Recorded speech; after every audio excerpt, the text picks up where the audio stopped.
In the heart of the town square stood a magnificent carousel, gleaming with bright colors and joyful music. But this was no ordinary carousel. Every night, when the last person left the park, the painted animals would spring to life.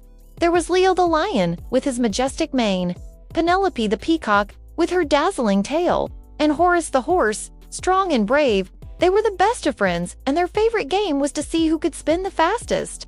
One evening, a mischievous wind spirit, bored and looking for fun, swept through the park. It saw the carousel and thought, "This looks like a grand toy." The spirit dove into the carousel's gears, and with a mighty gust, sent it spinning faster than ever before. Whoosh! The world outside blurred into a dizzying streak of colors. Leo, Penelope, and Horace held on for dear life. "I can't see straight," roared Leo, his mane whipping around his face like a golden storm. "My feathers are going to fly off," squawked Penelope, trying to tuck her beautiful tail under her. "We're going too fast," neighed Horace. "If we don't slow down, we'll be launched right into the stars." The animals were terrified. The music of the carousel was now a frantic, high-pitched shriek. They tried everything they could think of. Leo tried to roar the wind away, but his voice was lost in the gale. Penelope tried to use her tail as a brake, but it just made them wobble dangerously. Horace tried to dig his hooves into the floor, but the centrifugal force was too strong. Nothing worked. The carousel just spun faster and faster. Just as they were losing hope, two children, Lily and Tom, who had forgotten their favorite toy bear at the park, tiptoed back and they heard the strange, whirry noise and saw the carousel spinning like a top. And then, they saw something even more incredible. The animals were moving, their eyes wide with panic. Lily and Tom weren't scared. They knew they had to help.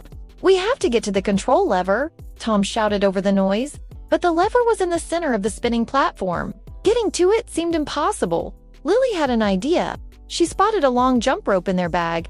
"Tom, grab one end. If we can loop it around the center pole, maybe we can pull ourselves in." Working together, they swung the rope again and again, trying to time it perfectly with the spinning platform. Finally, with a flick of his wrist, Tom managed to loop the rope around the golden pole in the middle. Holding on tight to their end, they let the carousel's motion pull them closer, inch by dizzying inch. They felt like astronauts in training. They scrambled onto the platform, the world spinning wildly around them. They crawled on their hands and knees toward the center, Leo, Penelope, and Horace cheering them on. "You can do it! Hurry!"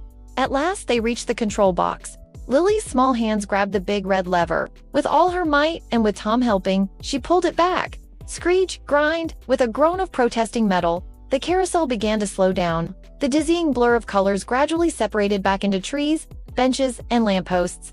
Finally, with a gentle sigh, the carousel came to a complete stop.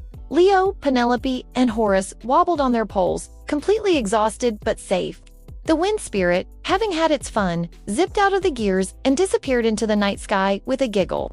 The animals looked at Lily and Tom with immense gratitude in their painted eyes. Horace gave a soft, thankful neigh.